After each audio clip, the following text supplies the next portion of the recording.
naman siya. Siguro ano lang, more on, yun lang din, siguro confidence lang din, medyo nahiya ng onte, pero maganda. Naalala ko yung kabataan ko sila daw.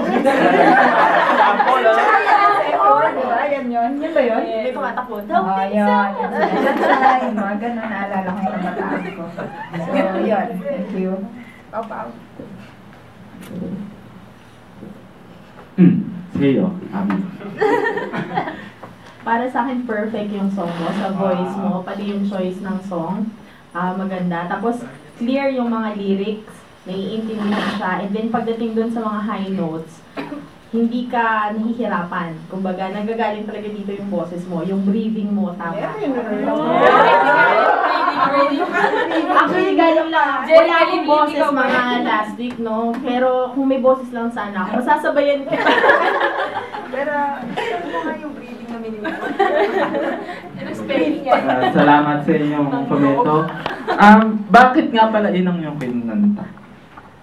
Dinededicate mo ba yun sa isang... Ay, nakalimutan pala ako. Ano po yan? Kasi nga si Leo, malakas yung palakpak niya sobra nung pumasok si Sam. Napansin nyo din yun. Parang sa yung kanina nung nag-uusap sila, yung eye-to-eye contact nila. Parang sa kanila. Okay, balik tayo sa tanong ko. Si Paul. Ano ba yung tanong mo?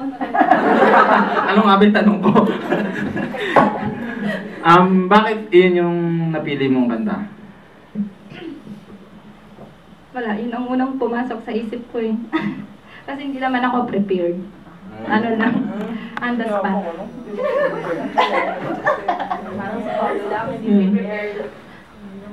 Okay, salamat sa iyong paliwanag na ewan ko ba? O sige. Okay na? Okay na.